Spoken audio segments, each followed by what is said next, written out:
Salut à tous, c'est Inspecteur Crypto, bienvenue dans le JT du vendredi.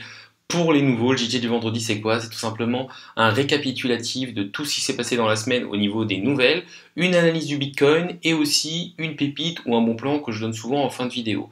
Là, dans cette vidéo-là, ce sera plus un retour sur les différents bons plans que j'ai donnés pour savoir où on en est, est-ce que ça en a marché et qu'est-ce qui va se passer par la suite. N'hésitez pas à vous abonner, à commenter la vidéo, à liker, ça va servir au référencement et ça récompense le travail que je fais au jour le jour. Maintenant, passons tout de suite au vif du sujet, à savoir les news de la semaine.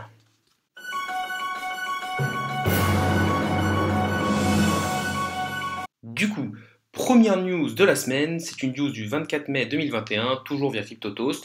Pourquoi les whales ont-elles accumulé pendant le crack? Donc on sait que tout simplement le 18 mai, on a eu un gros crack au niveau du Bitcoin avec vraiment des bougies énormes. On est passé de 42 000 dollars à 29 000 dollars selon les échangeurs en quelques heures pour après remonter très haut aussi. Et tout simplement, pendant ce crack, ce qu'on voit en fonction de cette courbe-là, c'est que les whales, c'est-à-dire les gros portefeuilles, là quand ils parlent de whales, c'est entre 10 000 à 100 000 BTC quand même, ce qui est quand même pas mal, ont continué de racheter du BTC après cette forte baisse. Pour moi, ça va un peu aussi dans le scénario du fait qu'il y ait une manipulation de marché. On voit qu'on a eu énormément de news négatives le 16, juste avant le crack. Donc là, les baleines se sont déchargées avant que le cours descende vraiment très bas. Et la journée du 18, quand le cours est vraiment descendu très très très bas, on voit que les whales ont commencé à re-racheter du Bitcoin avec des portefeuilles qui ont augmenté. Donc, on va dire que c'est quelque chose de plutôt positif. C'est-à-dire que les whales ont repris du Bitcoin au-delà de 30 000 dollars. C'est-à-dire que c'est quelque chose, c'est sûrement un niveau de prix qu'elles vont essayer de défendre. On sait que le niveau de prix des 30 000 dollars sur le Bitcoin, c'est ce qui peut vraiment nous faire confirmer un peu le bear market.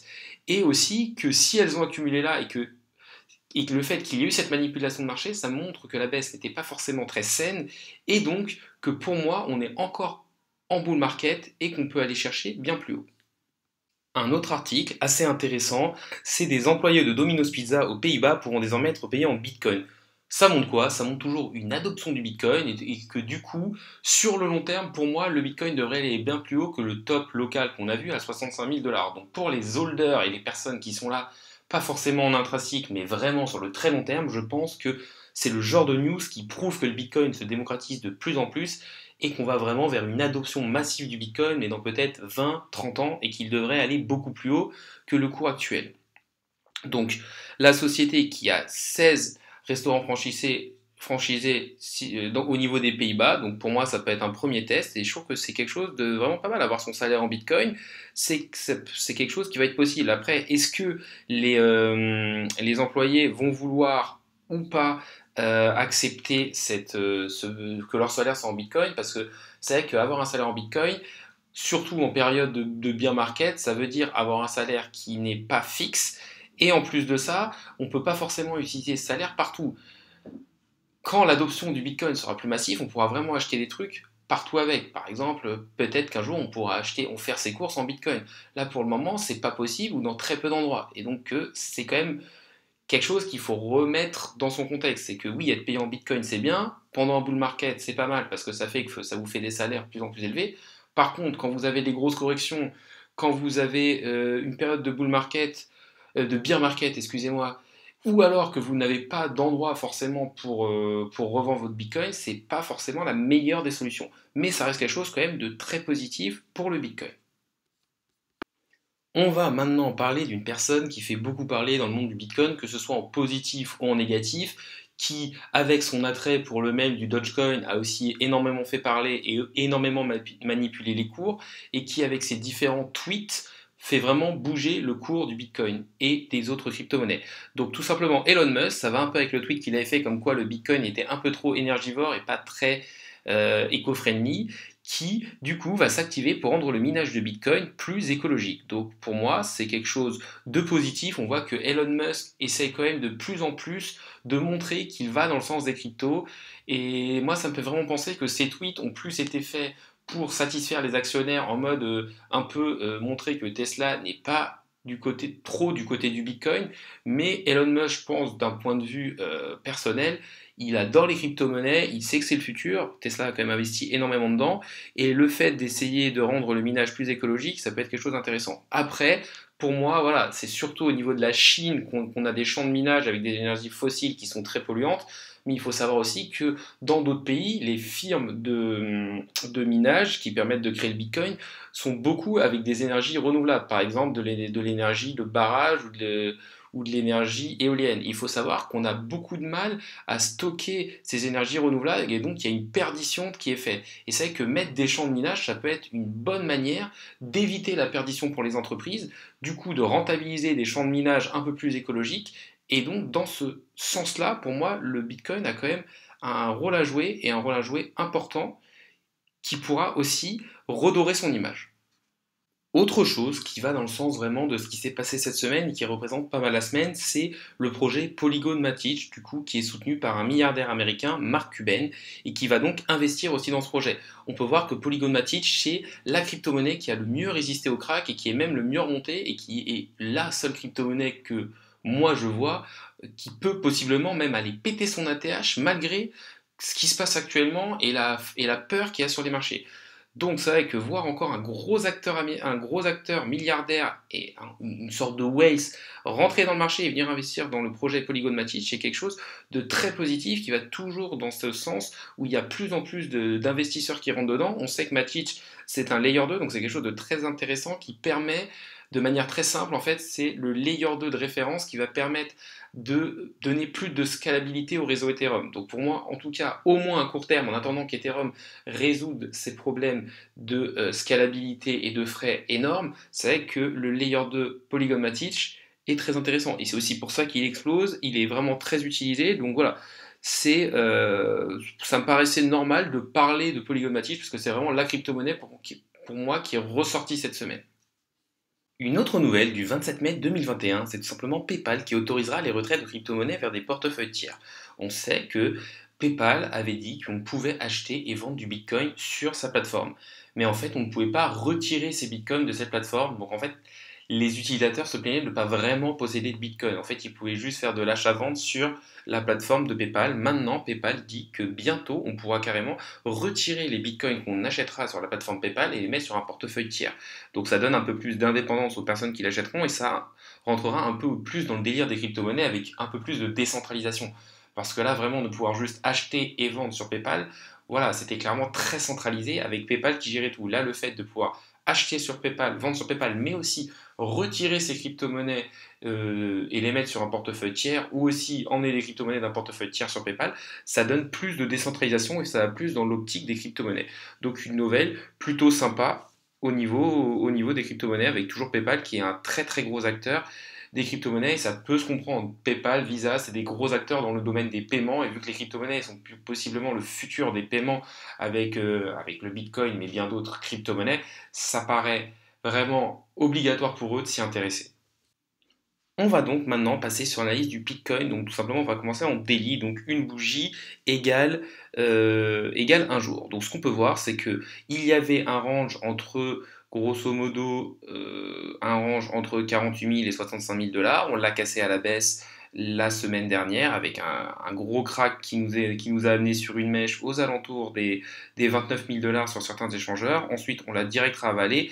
Et là, on est dans un range un peu plus petit entre les 41 900 dollars, ce qui correspond à peu près au premier arrêt du mouvement entier, et les 34 000 dollars si on prend les corps de bougie. Après, on peut peut-être voir un range dans un range en voyant un plus gros range entre les 30 000 et les 45 000 dollars en gros. Donc, comme je vous le dis tout le temps, ce qui se passe dans un range, c'est un peu du bruit. Ça ne démontre pas de ce qui va se passer dans le futur. Ce qu'il faut, c'est casser le range à la hausse ou à la baisse pour avoir une vraie indication de ce qui va se passer. Donc là, pour l'instant, on voit qu'on est en plein milieu du range, on est aux alentours des 39 000 dollars. Donc clairement, on est plus vers le haut du range. Donc qu'est-ce qu'on peut faire pendant un range? Soit attendre en se mettant une alerte en haut, une alerte en bas et aviser en fonction de sa stratégie, soit acheter en bas du range pour revendre en haut du range qui permet de faire des petites plus-values.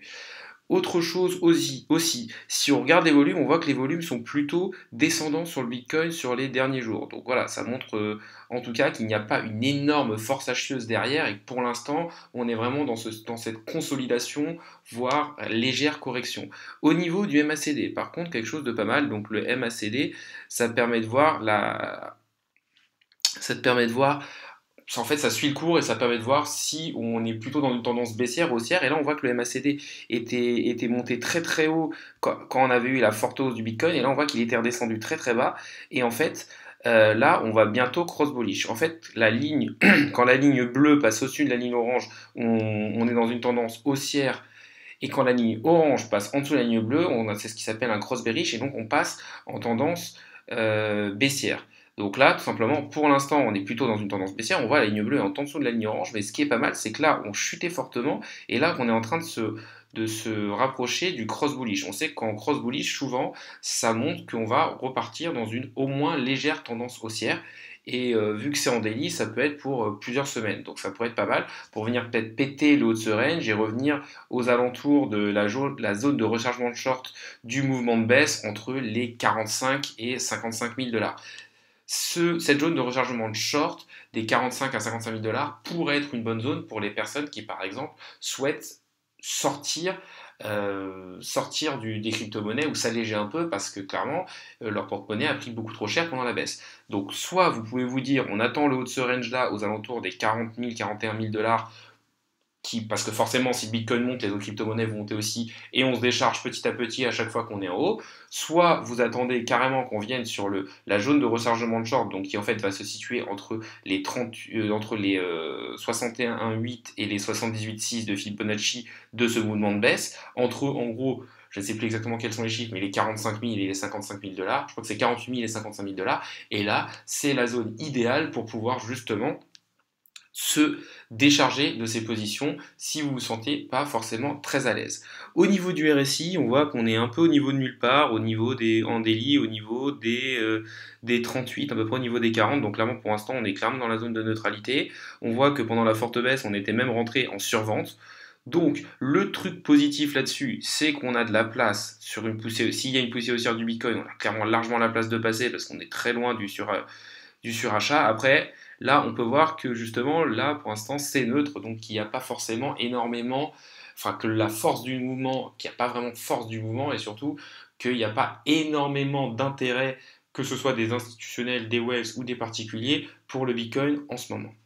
On va maintenant passer sur une échelle de temps un peu plus petite, donc du 4 heures. Chaque bougie correspond à 4 heures. Ce qu'on peut voir, c'est que depuis le 19 mai, on est rentré dans le range, on est allé taper le bas, le haut. Là, on a même eu un fake out. Ça, c'est si on prend le plus gros range avec justement le retour aux 29 000 et aux 31 000 $.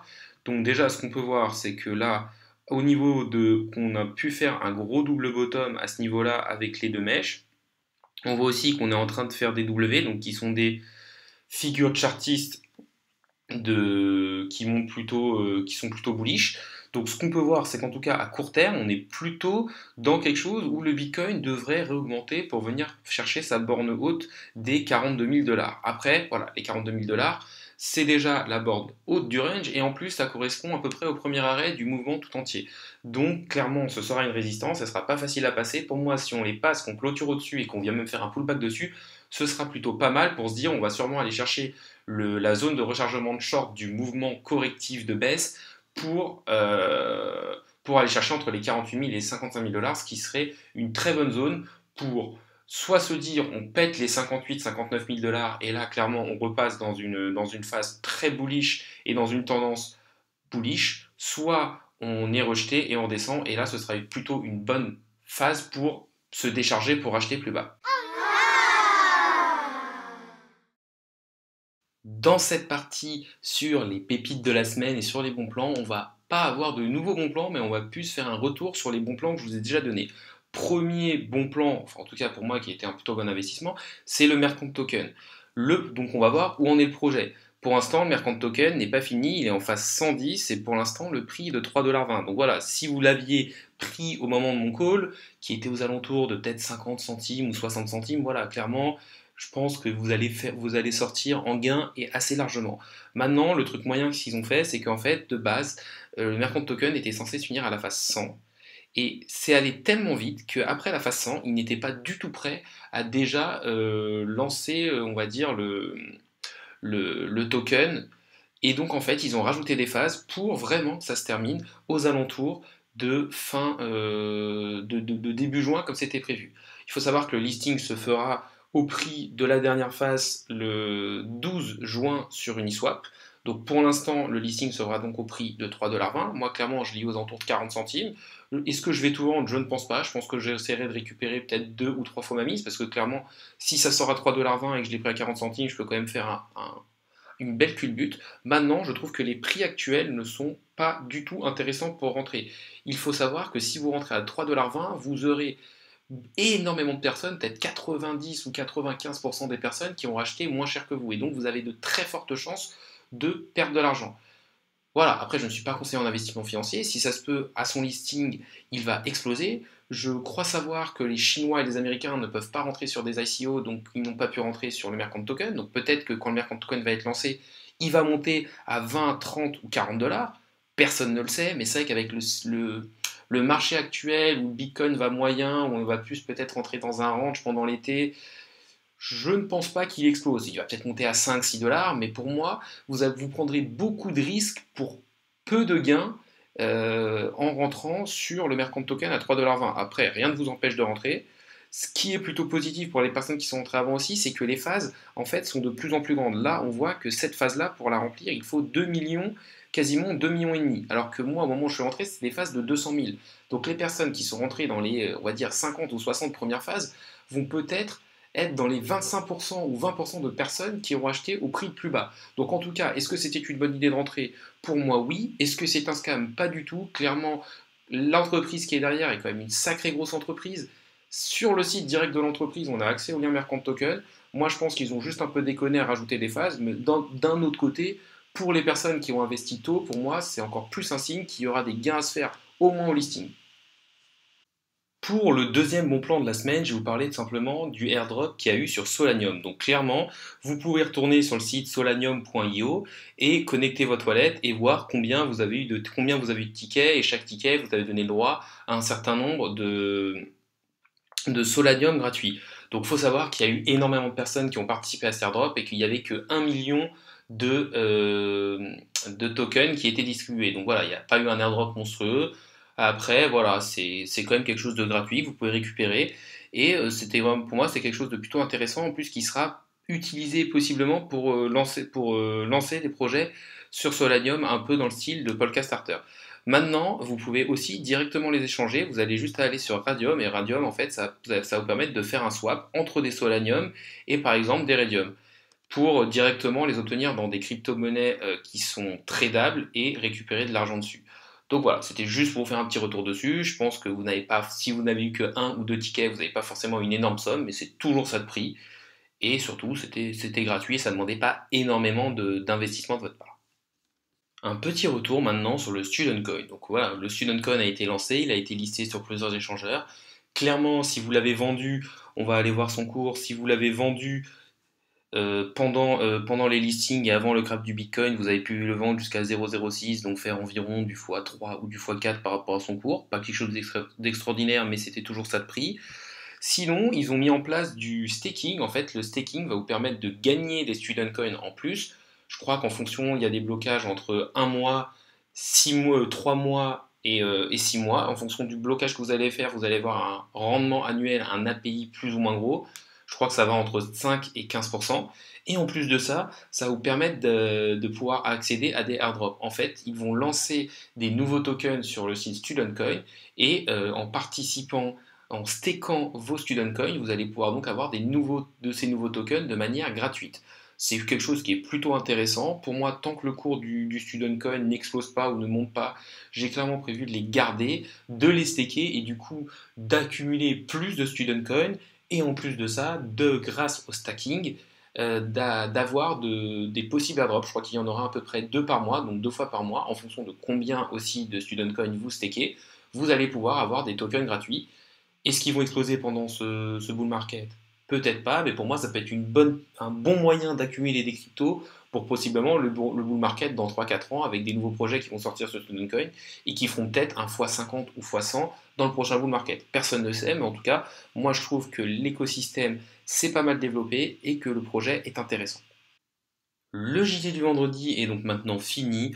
Pour résumer, voilà, des news qui vont plutôt dans le sens d'une reprise du Bitcoin. Voilà, on sait souvent que les news accompagnent un peu la tendance. Quand le cours du Bitcoin chute, les news sont plutôt négatifs. Quand le cours du Bitcoin remonte, les news sont plutôt positifs. Là, on voit qu'on est quand même repassé d'un bas vers les 30 000 et qu'on est quasiment revenu au niveau des 40 000 dollars. Donc voilà, forcément des news plutôt positifs. Avec Matic qui a quand même été la crypto-monnaie qui a énormément performé cette semaine. Et si vous l'avez acheté sur son quasiment plus bas qu'il avait retrouvé sur le fort crack qu'on a eu, aux alentours des 70 centimes, il y avait un x3 ou quasiment un x4 à se faire. Sinon, au niveau du Bitcoin, voilà, clairement, on était dans un range, on a pété son à la baisse, il y a eu un fort crack. Derrière, on est fortement monté. Maintenant, on range en gros entre 30 000 et 42 000 dollars. Si on pète les 30 000 dollars à la baisse, on sera donc, pour moi, dans un bear market quasiment confirmé. Après, si on n'y reste pas longtemps et que c'est juste sur une mèche, ce n'est pas forcément très grave. Et si on casse les 42 000 dollars à hausse, on ne sera pas forcément dans un bull market, mais en tout cas, ce sera un indicateur positif, sachant qu'on a la clôture mensuelle qui va arriver d'ici quelques jours.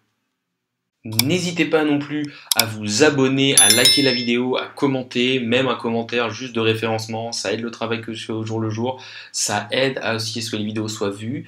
Voilà, c'est à peu près tout ce que j'avais à vous dire pour ce JT. Salut à tous et à la prochaine!